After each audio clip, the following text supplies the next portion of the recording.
Hello বন্ধুরা, কেমন আছো তোমরা সবাই? আশা করছি সবাই খুব ভালো আছো, আমিও ভালো আছি। তো দেখো, এটা ছিল রাত্রের ভিডিও, মানে রাত্রে সমস্ত কাজ বাজ গুছিয়ে নিয়েছি, রান্নাঘর নিট অ্যান্ড ক্লিন, বাসনও মাজা হয়ে গেছে, আর ঘরদোর সমস্ত কিছু পরিষ্কার করে নিয়েছি। আর কিছুটা দেখলে আলু কেটে রেখে দিয়েছি, কেন সকালে উঠে তাড়াহুড়ো আছে, ঠাকুরের ভোগ হবে, তারপরে খাবার দাবারের জন্য তরকারি হবে, সেই জন্য একটু কাজটা গুছিয়ে নিলাম। ওই যে বললাম, একা হাতের কাজ একটু বুদ্ধি করে করলে তাহলে কাজটা সময়ের মধ্যে হবে। তো চলো বন্ধুরা, এদিকে ফ্রিজে ফল টল সব রেখে দিয়েছি, সমস্ত কিছু গোছানো। তারপরে আবার দেখা হচ্ছে পরের দিন সকালবেলা, মানে পুজোর দিনকে। তো সকালে উঠলাম, মানে সকালের দিকে উঠলাম, উঠে রান্নাঘর তো রাত্রে পরিষ্কার করে রেখেছিলাম, আবার একবার রান্নাঘরটা ভালো করে পুছে পরিষ্কার করে নিলাম। ঘরদোর সব পুছে স্নান কাচা সমস্ত কিছু হয়ে গেছে। তো দেখো, এবার চলে এলাম সোজা রান্নাঘরে। এখন ঠাকুরের ভোগ রান্না করব। ঠাকুরের ভোগ বলতে আমি ভোগের মধ্যে লুচি, তারপরে সুজি আর পায়েস এটাই দিই, তারপরে তো ফল মিষ্টি এসব আছে। তো চলো এখন ঝটপট করে রান্নাটা করে নিই। তো দেখলে ময়দা বার করে নিয়েছি, লুচি বেলাও হয়ে গেছে, এখন ভেজে নিচ্ছি, তারপরে করব সুজি।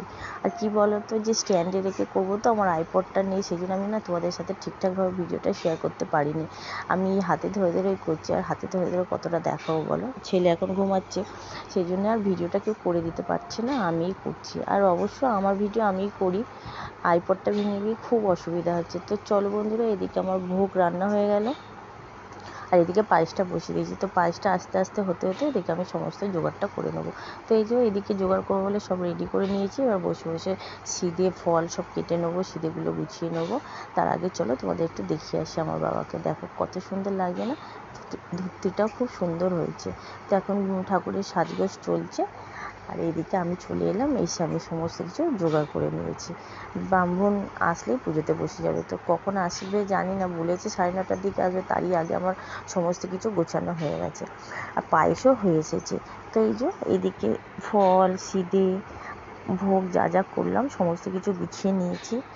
আর এই যে সকাল থেকে উঠে আমি একটু এইভাবেই কাজ করি, আগের দিনে সমস্ত কিছু গুছিয়ে পরিষ্কার পরিপাটি করে রাখি, পরের দিন সকালে উঠে ঠাকুরের ভোগ সোজা চলে যায় স্নান কাচা করে, যা যা বাসি কাজ থাকে করে সোজা রান্নাঘরে আগে ভোগটা রেডি করে নিই, তারপরে তো ফল কাটা বাকি কাজ আছে। তারপরে চলে এলাম সোজা ঠাকুর ঘরে। দেখো আমার প্রত্যেকটা ঠাকুরকে সাজানো হয়ে গেছে, আর লক্ষ্মীমাকে দেখছো কত সুন্দর লাগছে না, পিঙ্ক কালারের ঘাগরা পরানো হয়েছে। আর এবার একটু দিয়ে দিচ্ছে আলপনা। এই পুজো পাঠ বা পুজোর সময় যদি একটু আলপনা না দেওয়া, ঠিক পুজো পুজো মনে হয় না, তাই না?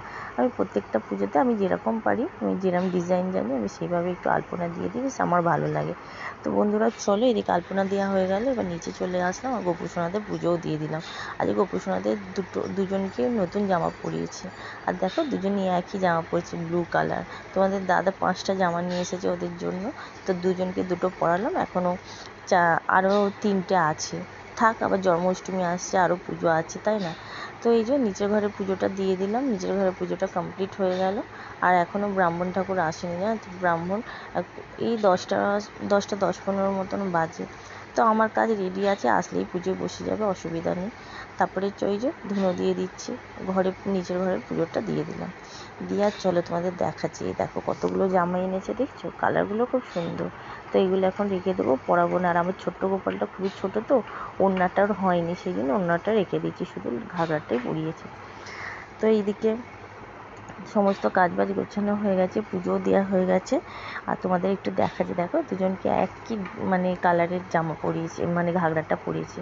তো কেমন লাগছে আমার গোপুসোনাকে অবশ্যই কমেন্টে জানিও। তারপরে আমিও রেডি হয়ে গেলাম, এবার ব্রাহ্মণ এসে গেছে, তো সমস্ত জোগাড়গুলো ধরে দিয়ে দিলাম, উনি এখন ওনার মতন ঘট বসাবে, সাজিয়ে নিচ্ছে, তারপরে পুজোতে বসবো। আর আমাদের না ঠাকুর ঘরে প্রচণ্ড গরম, জানো তো, পাখাটাও না কাজ করছে, মানে পাখাটা চলছে কিন্তু বডিটা না প্রচুর গরম হয়ে যাচ্ছে, যদি পুড়ে যায়, সেই জন্য ওই হাত পাখা দিয়ে হাওয়া করা হচ্ছে, হাওয়া খাওয়া হচ্ছে এই আর কি। তো এদিকে পুজো আমাদের হয়ে গেছে, এবার হোমের জন্য তোড়জোড় চলছে। তো এখন হোম হবে। তো তোমাদের ভিডিওটা কেমন লাগলো অবশ্যই জানিও। আমার ঠাকুর ঘরটা, আমার ঠাকুর পুজোর জোগাড়, আমার বাবাকে তোমাদের কেমন লাগলো। তো চলো বন্ধুরা, এখন হোম হচ্ছে, তোমরাও দেখো। আর আমিও এখন হোমের মধ্যে একটু মনটা দিচ্ছি। আর বলে পুজোর সময় এই হোমটা খুব শুভ, আর যত ভালো যত জোরে উঠবে খুব ভালো। তো হোম হয়ে গেছে, এবার এখন হচ্ছে আরতি। তো এই যে এদিকে পুজো পাঠ কমপ্লিট হলো। জল জল খেলাম, চন্নামৃত খেলাম, তারপরে খাবার দাবার সবাইকে দিলাম। ফল প্রসাদ খেয়ে সোজা চলে এলাম রান্নাঘরে।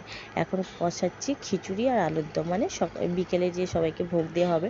আর একটু দুপুর দুপুর না বসালে না সকালের মধ্যে মানে সন্ধ্যের মধ্যে হবে না। আজকে আবার আমার ছেলে না বাস্কেটবলের প্র্যাকটিস আছে, ওকে যেতেই হবে। তো সেই দিকটাও ভাবছি কে নিয়ে যাবে, কে দিয়ে আসবে। আর ওকে তো কোনোদিনও ছাড়ি না, না একা, অনেকটা দূরে, কাছাকাছি হয় ঠিক আছে। তো চলো, সবই বাবার ইচ্ছা, বাবার দেখে নেবে, সব বাবার ওপর ছেড়ে দিলাম, তাই না? তো এইদিকে দেখলে বন্ধুরা আলুর দম করে নিয়েছি। এই ভিডিওটা আমার ছেলে আমাই করে দিচ্ছিল। আর এইদিকে আলুর দম আমার হয়ে গেছে, আর এইদিকে খিচুড়িও বসিয়ে দিয়েছে। তো মুগ ডালটা একটু ভেজে নিচ্ছি। একটু মুগ ডালটা ভেজে নিলে কি তাহলে টেস্টটা একটু ভালো হয়। আর আমি যখন খিচুড়ি করি আমি এইভাবেই করি। তো এইদিকে বসিয়ে দিলাম খিচুড়ি, আর এইদিকে দেখো তরকারি আমার সমস্ত কিছু হয়ে গেছে। আর এই যে খিচুড়ি আমার হয়ে গেছে, মশলা কষিয়ে দিয়ে দিয়েছি। এবার একটু ফোড়নে দিচ্ছি ঘি, শুকনো লঙ্কা আর জিরে। তো এইভাবেই আমি নিরামিষ খিচুড়ি করি বা ভোগের খিচুড়ি করি, খেতে অসাধারণ হয়। আমি এইভাবেই করি, আর আমি একা হাতে কাজ করি, এইভাবে গুছিয়ে করি। আমার সময়ের কাজটা সময়ের মধ্যে হয়ে যায়, আমার কাউকে লাগেও না। এই যে এতগুলো ভোগ, মানে এতটা খিচুড়ি, এতটা আলুর দম, সমস্ত কিছু কিন্তু আমি একা হাতেই করলাম। আমাকে কেউ হেল্প করারও নেই, আর কেউ ধরারও নেই। হ্যাঁ, এই হাঁড়িটা তো আর আমি নামাতে পারবো না, এটা তোমাদের দাদা ওই যে ছেলেকে দিয়েছে, তারপরে নামিয়ে নেবে। আর এই যে ছেলে যাচ্ছে এখন প্র্যাকটিসে। তুমি বলো, ও বলছে মা আজকে পুজোর দিন। আমি যে কী করবি বাবা, যা, তারপরে তো আবার যাবে বাবা আনতে। তো ওকে দিতে চলে গেলে তোমাদের দাদা।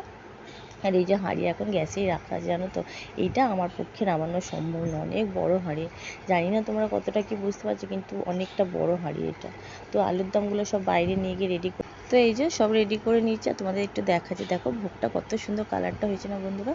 তো আলুর দমগুলো এখন বাইরে রেডি করে রাখলাম। তোমাদের দাদা আসলে ঝটপট করে ভোগ সবাইকে দিয়ে দেবো, মানে প্রসাদ সবাইকে দিয়ে আসবো আশেপাশে। তারপরে আমার বাড়িতে ওর ম্যাম, মানে পাড়ার লোক সবাইকে দেবো, আশেপাশে সবাইকে দেবো। তো এই লোকনাথ বাবার পুজো, লক্ষ্মী পুজো আমি এইভাবেই করি, আর এইভাবেই ভোগ বিতরণ করি। আর এই যে আমি এদিকে সব রেডি করে রাখছি, তোমাদের দাদাও চলে এসেছে, এসে ঝটপট করে দিয়ে আসবে। আবার তো যেতে হবে না ছেলেকে আনতে, তারপরে ওই বাড়ি যাবে মাদের প্রসাদ দিতে, তারপরে পাড়ার লোক, মানে ওই বাড়ির কিছু লোক আছে ওখানেও কিছু প্রসাদ দেবে। তো বন্ধুরা সমস্ত কাজবাজ কমপ্লিট হয়ে গেল, রান্নাঘর নিট অ্যান্ড ক্লিন, বাসন আমার সব মাজা হয়ে গেছে। আর এখন রাত্রির জন্য সব পরিষ্কার করে নিয়েছি। ওই যে বললাম এই কাজটা হলো সবথেকে বড় কাজ। সমস্ত কাজবাজ গুছিয়ে নিয়েছি, ঘরদোর পরিষ্কার। আজকের মতন কাজ এখানেই শেষ। তো আমার বাবার আশীর্বাদে আমার পুজোটা, আমার ভোগ বিতরণ, ভোগের কাজ সমস্ত কিছুটা ভালোভাবে সম্পূর্ণ করে নিতে পারলাম। ইচ্ছা তো অনেক কিছুই থাকে, তাই না? সাধ্যের মধ্যে সেগুলো আসে না, তো বাবার ইচ্ছা থাকলে অবশ্যই হবে। তো বন্ধুরা দেখছো ঠাকুরের বাসনগুলো মেজে এখানে উপর করে দিয়েছি। আর আজকের মতন ভিডিওটা এখানেই শেষ করছি। ভালো লাগলে লাইক শেয়ার সাবস্ক্রাইব করো, খুব ভালো লাগে বন্ধুদের মাঝে শেয়ার করার মতন। টাটা, সবাইকে ভালো থাকো।